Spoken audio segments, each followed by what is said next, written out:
Mais donc moi, ce que je vais faire, c'est que je vais survoler un peu rapidement, forcément, le temps qui m'est imparti, le 19e siècle. Mais le 19e siècle est important dans les problématiques qui nous rassemblent aujourd'hui, puisque l'on considère que c'est le siècle des États-nations, et que de facto, un certain nombre d'États que l'on considère et qui se sont considérés comme des États-nations sont apparus au 19e siècle. L'un des premiers étant la Belgique, qui se sépare du Royaume des Pays-Bas auquel elle avait été rattachée en 1815, donc elle se sépare à la suite de la Révolution belge de 1830, puis l'Allemagne et l'Italie par des processus d'unification qui courent tout le siècle, mais qui aboutissent dans les années 60-70, et une succession ensuite d'autres États-nations. Donc, en général, on considère, c'est ce qu'on enseigne dans le secondaire, que le siècle des États-nations et de l'apparition des États-nations, c'est le 19e siècle. Donc, ce que je voudrais voir, c'est comment d'abord ce processus s'est mis en place, comment il a généré un modèle d'État-nation qui est évidemment assez complexe, et rapidement à la fin, quelles sont les résistances à ce modèle, parce qu'on enseigne toujours et on parle toujours du modèle de l'État-nation, mais on ne réfléchit pas très souvent aux résistances qui ont existé à la fin du 19e siècle à ce modèle. Donc, si on commence en 1815, voyons voir un peu de quoi hérite l'Europe. L'Europe, après l'épisode à la fois révolutionnaire et l'épisode napoléonien, est une Europe qui donc a été assez bouleversée. Dans la plupart des espaces, des légitimités ont été chamboulées, des monarques ont été renversés, des frontières ont bougé, des espaces ont pu être à un moment une république, suit ensuite à nouveau une monarchie dont le trône était donné à un proche, voire un membre de la famille de Napoléon. Les espaces ont pu être regroupés, à nouveau divisés. Donc, c'est vraiment des endroits dans lesquels les légitimités qui jusque-là pouvaient justifier et faire accepter et les frontières et les pouvoirs en place ont été quand même largement remises en cause. Pour l'outillage idéologique et politique de la période, la Révolution française a quand même imposé ce que beaucoup plus tard on appellera le droit des peuples à disposer d'eux-mêmes, mais qui évidemment n'est pas formulé en ces termes, mais qui part du principe qu'un peuple peut se gouverner lui-même, doit se gouverner lui-même, et par voie de conséquence peut aussi décider de sa nationalité, de ses frontières, de ses limites. Et donc cette idée commence à se présenter, on la retrouve par exemple chez Fichte ou chez d'autres penseurs de l'époque. Par ailleurs aussi, ce sont des espaces qui ont vécu la domination d'abord des armées du Directoire et encore plus nettement des armées de l'Empire, qui l'ont vécu comme une occupation et qui, face à cette occupation, ont réagi par des sentiments de type patriotique, mais qui ont pu aussi souder les populations. Et enfin, des espaces qui ont connu des unifications nouvelles, c'est très net pour l'Italie, c'est assez net aussi pour l'Allemagne, et qui ont connu à cette période des fins de domination entière. Les Autrichiens sont partis d'Italie pendant cette période-là, et donc des expériences qui vont nourrir aussi les sentiments nationalistes. Donc, pour résumer, en 1815, une partie des peuples, c'est peut-être plus compliqué, mais en tout cas les élites européennes, les élites bourgeoises, peuvent être animées de sentiments nationalistes qui les conduisent pour certaines à souhaiter des séparations, pour d'autres à souhaiter des unifications, qui les conduisent en tout cas à remettre en cause le découpage géopolitique qui était celui de l'Ancien Régime. Et des peuples qui, pour des raisons diverses, j'y reviendrai, peuvent soutenir ces aspirations. Or, le Congrès de Vienne revient de façon très autoritaire, mais qui peut évidemment s'expliquer, à un découpage qui est celui, plus ou moins, à quelques appétits monarchiques près, qui est le découpage de l'Ancien Régime. Donc l'Allemagne est découpée en 35 États, l'Italie est découpée en 8 États, la Pologne est découpée en 3 zones et soumise à 3 dominations, la Belgique est rattachée aux Pays-Bas alors qu'elle n'en partage ni la tradition économique ni la religion. Depuis l'Irlande, même si ça c'est pas directement lié à la Révolution française, s'est fait complètement coloniser, on peut dire, et en tout cas récupéré par l'Angleterre. Donc voilà, un espace. Il est évident qu'en 1815, l'Europe des nations n'est qu'un chimère ou une aspiration et ne correspond absolument pas à la réalité politique. Et nourrit donc des aspirations que l'on va appeler nationalistes et qui sont des aspirations d'abord à constituer des nations, à leur donner corps, et ensuite à ce que ces nations puissent avoir un État, et donc des aspirations à l'État-nation. Alors ceux qui vont vraiment défendre cette idée d'État-nation, d'abord de nation puis d'État-nation, ce sont majoritairement les élites bourgeoises. Parce que finalement, ces espaces qui soit découpent les nations, soit les mettent sous domination dans des logiques impériales, ce sont des logiques qui sont monarchiques, qui sont autoritaires, qui sont traditionnelles, qui ne laissent donc aucune place en termes de pouvoir politique à ces bourgeoisies. Donc la lutte politique qu'elles peuvent mener contre ces bourgeoisies peut aussi parfaitement se justifier au nom de la nation, puisque l'oppression finalement est couplée. Ce qui explique que pendant tout le 1er 19e siècle, revendications libérales, c'est-à-dire qui demandent une constitution, les libertés fondamentales, la distinction des pouvoirs, etc., et revendications nationalistes, constitution d'un État-nation, vont de pair parce que l'oppression est la même, d'une certaine façon. Par ailleurs, ces bourgeoisies peuvent avoir intérêt à défendre cet État-nation pour des raisons strictement économiques. La division de l'Allemagne en plusieurs espaces est contraire à la circulation des produits et donc n'est pas favorable au développement économique de la zone. Pour les bourgeoisies tchèques, l'Autriche en fait freine le développement industriel de la Bohème et il y a des revendications à la séparation de la couronne des Habsbourg pour des raisons économiques. On a dans certains espaces, pas partout, mais des raisons strictement économiques qui poussent à constituer l'État-nation qui est plus propice au développement économique de certains espaces. Parfois, ces bourgeoisies peuvent aussi être soutenues par les peuples, dans certains cas de figure, quand par exemple la domination impérialiste se double d'une domination religieuse. Ainsi par exemple des Polonais catholiques sous domination prussienne protestante ou russe orthodoxe. Ainsi aussi les Irlandais catholiques à nouveau sous la domination anglaise qui est anglicane et qui leur impose de payer une dîme à l'église anglicane alors que la grande majorité est catholique. Autre cas, on peut avoir aussi des aspirations à l'État-nation qui sont plus populaires quand ces dominations géopolitiques se doublent de dominations sociales. C'est très net en Irlande, où la très grande majorité des terres appartiennent à des Anglais et où les systèmes de baux sont d'une telle iniquité que pour les Irlandais, la solution pour sortir de cette situation sociale très injuste, ça peut être aussi l'État-nation. Donc on a dans ce premier 19e siècle des aspirations qui mêlent aspirations libérales et aspirations nationalistes, qui réclament un État-nation et qui, pour le réclamer d'ailleurs, au passage, construisent la nation, parce que de fait la nation n'existe pas.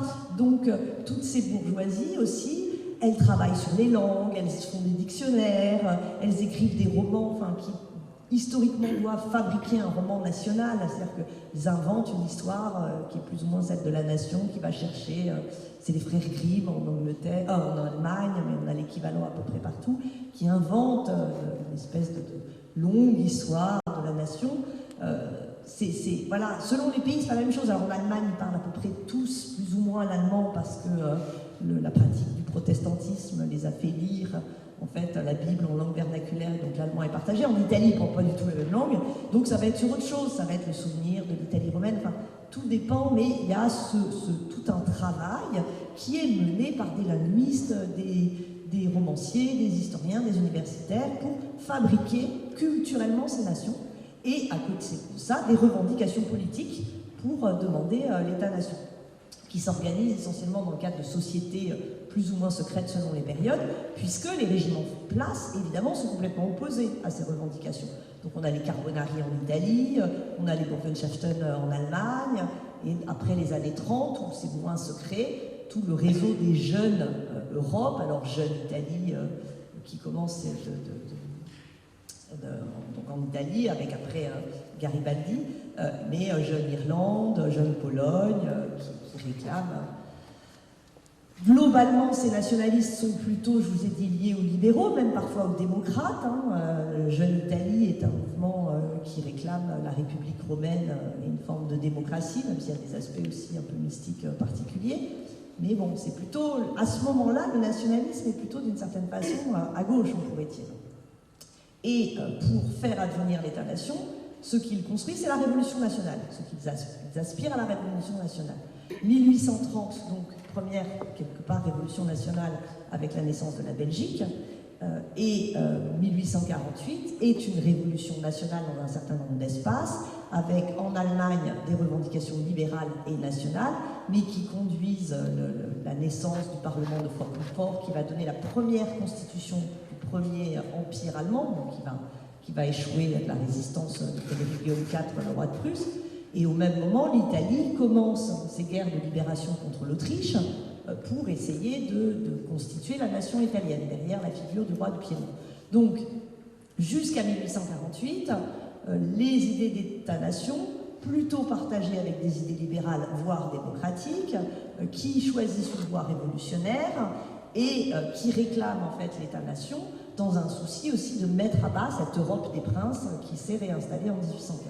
Les choses changent dans la deuxième moitié du XIXe siècle du fait de l'échec de 1848, échec qui, il faut le voir, a fait peur aux bourgeoisies libérales aussi. Enfin, c'est pas l'échec, c'est la révolution qui a fait peur aux bourgeoisies libérales.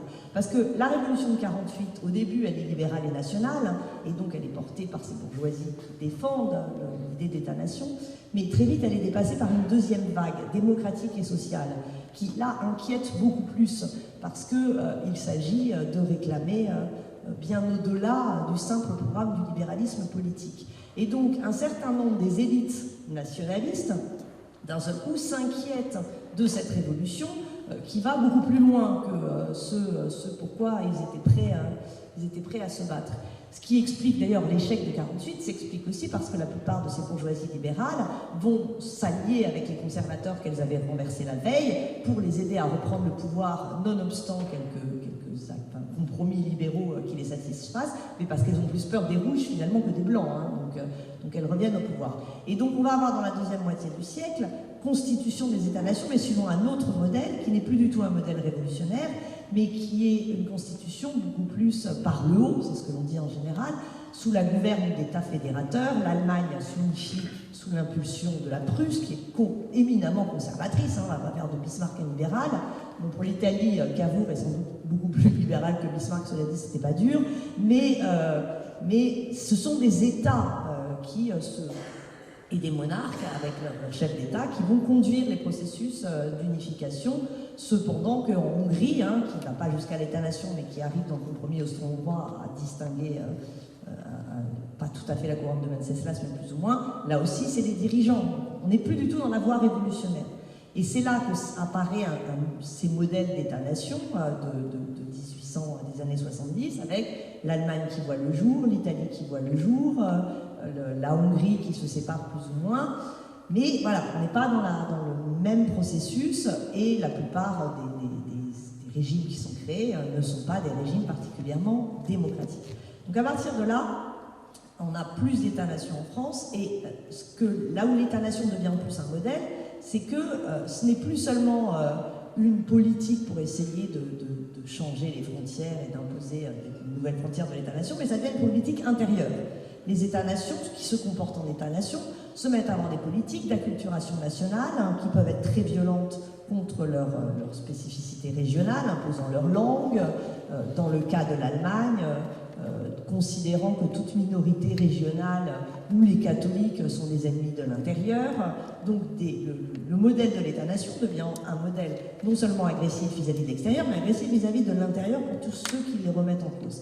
Donc c'est ça, hein, à ce moment-là, l'État-nation modèle, si on peut dire, c'est l'Allemagne qui vient d'être créée. Or, c'est une Allemagne qui réprime les Polonais, ne respecte pas les Alsaciens, a un discours sur les Juifs extrêmement problématique. Enfin, c'est ça qui devient le modèle de l'État-nation.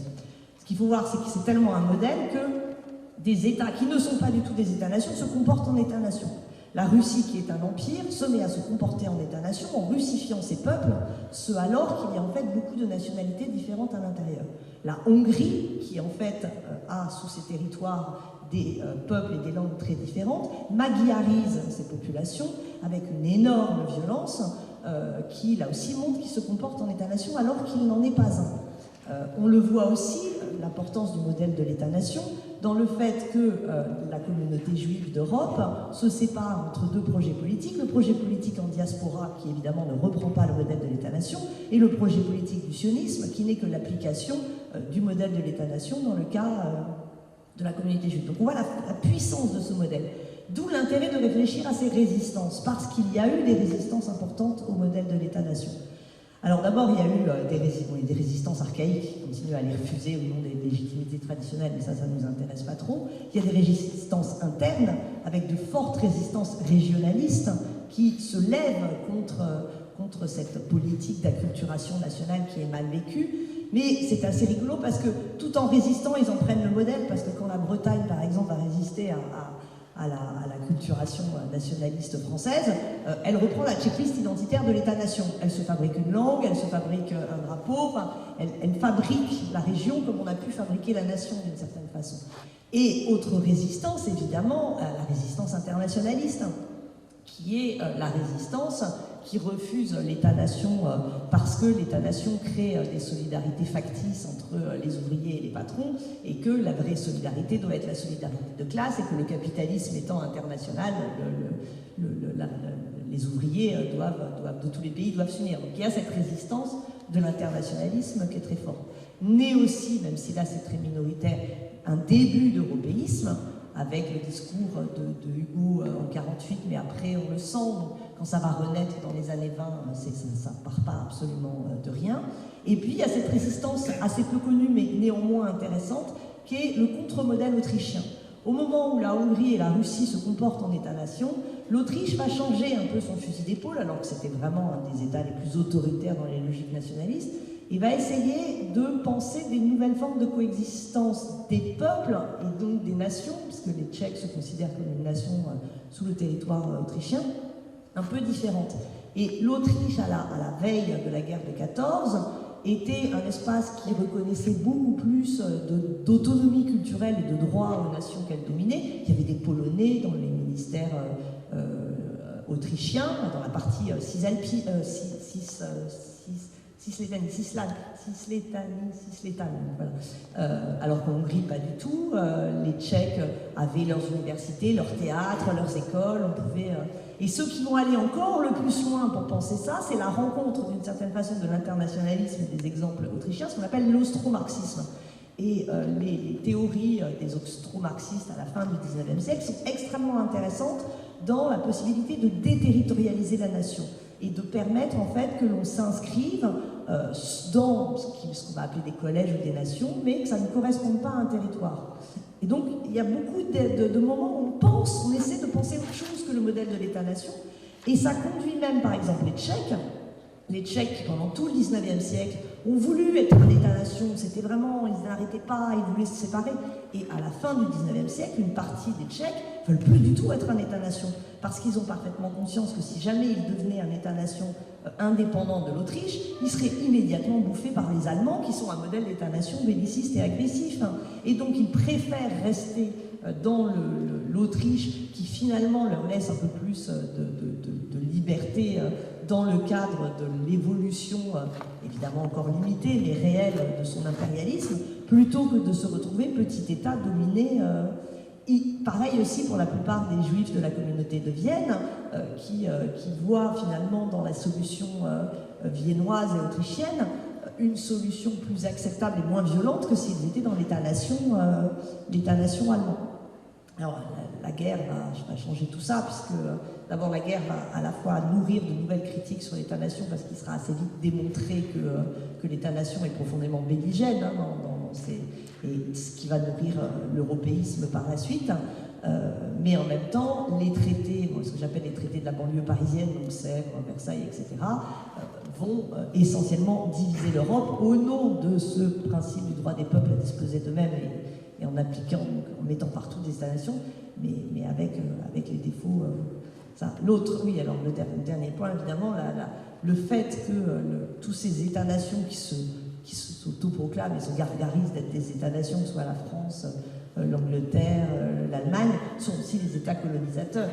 Oups, ça y est, c'est 20 minutes. Ce sont ces États colonisateurs qui vont se jeter comme des rapaces en Afrique et en Asie, ou oublie, enfin là dans ce cas-là, on est dans la négation totale du modèle, qu'il ne respecte absolument pas sur les peuples qui dominent, mais tout en justifiant le processus d'assimilation à la française qui essaie de faire croire que c'est tout, enfin, une espèce, enfin, on se met à enseigner au fin fond de l'Afrique équatoriale française nos ancêtres les Gaulois, ce qui déjà n'était pas vrai en France, mais qui l'est encore moins en Afrique équatoriale.